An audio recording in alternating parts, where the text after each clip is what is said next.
welcome to this week's episode of UCA Scoreboard from My Fountain Online. Guys, what did you think of this week's performance of Ryan Howard when they played against Lamar? Well, I thought he did a phenomenal job, especially coming in with the injury of Smothers. I feel like he stepped up and really became a leader that game because they were down and he threw the game-winning touchdown to Courtney Whitehead with just under 3 minutes left to go in the game against the #1 passing defense and the #1 overall defense in Lamar. So I feel like you can make no bigger statement than that. Yeah, he did really well. Just in the third quarter alone, he went 8 for 9 for 122 yards. He really showed his composure and definitely stood up in the fourth quarter to throw that game-winning touchdown to Courtney Whitehead. So, look for him to just be our captain for the offense later on in the season. Yeah, I really like the way he kept his composure under pressure at Lamar. This weekend, the Bears host Stephen F. Austin, and their quarterback, Brady Attaway, is coming off a 6-touchdown performance from the week prior. Do you think he will put those kind of numbers up against UCA? I think he could if he wanted to. I don't think he'll throw 6 touchdowns, but he's going to have a really good game because you look at our defensive backs, they're really young. And even if they slip up, he is not going to be afraid to throw the ball deep because he has a really good core of receivers. Even though a lot of them are freshmen, they really know how to play the game because obviously they have a senior quarterback who's really good. He just passed Nathan Brown on the completions list. He's second of all time with 866. He's behind Jeremy Moses, who also played at SFA. So they've had a lot of good quarterbacks in the past. But yeah, I feel like our defensive cornerbacks and safeties are so young that he could have this big of a game. Look for him to throw 4 or 5. 6 is pushing it.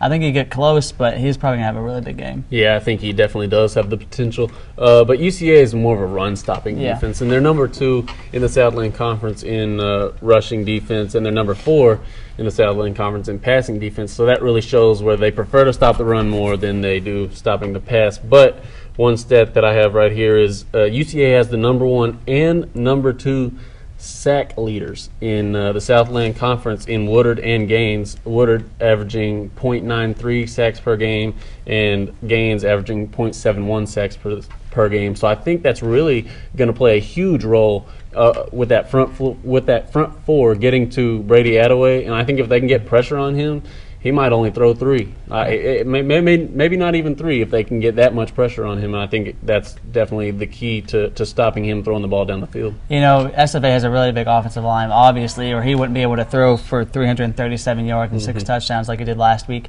So, yeah, if we can get pressure on him quick and early in the game, I feel like his numbers would be really low. Yeah, I think we'll see spurts of Brady Attaway, but we'll also see spurts of UCA mixing up the blitz packages, zone packages, and man coverage. So, try to confuse him, do the best we can to stop him. Yeah, they'll probably work on that all week this week. Yeah. It is a big weekend, and it is homecoming for the Bears on Saturday. So what are your predictions and the outcome of the game? Before we did the show, I thought that SFA was going to come in here and win. But after thinking about it while we did these questions, I'm going to give UCA the benefit of the doubt and say that they're going to win 38-35. It's going to be a really close game.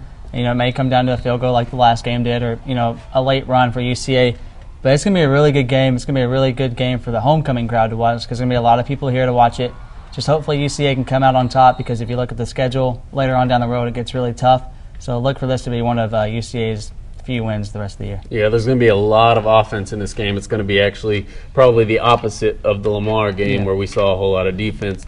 But the keys for victory for UCA, for me, are consistency, coverage, and convergence. Consistency, meaning just throwing and catching the ball. Don't make turnovers. Make the other team make turnovers. Yeah. Coverage.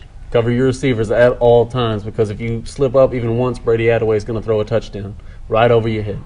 And convergence. You got to have that front four converge on the quarterback the best they can, get those sacks, get those hurry-ups, and just make him uncomfortable in the pocket. Don't let him sit there and pick and choose his receiver because that's when he throws a lot of touchdowns. Yeah. But with that being said, I'm also going to have UCA winning this game. I was kind of torn too.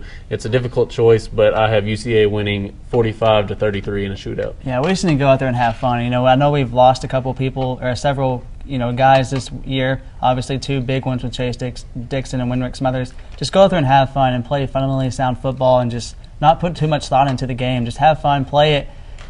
Play every play till it's blown dead, and just hopefully we can go out a win. Absolutely, and I think with all the injuries, we might see my favorite player that I like to watch out there, Jatavius Wilson. maybe see a little more of him. But also Desmond Lewis might be back, so that might be something to look at as well. Yeah, they're both highlight reels for UCA and also Courtney Whitehead. So look for all three of them to have a really big game coming home for homecoming. All right, well, that's going to do it for this week's episode of UCA Scoreboard for My Fountain Online.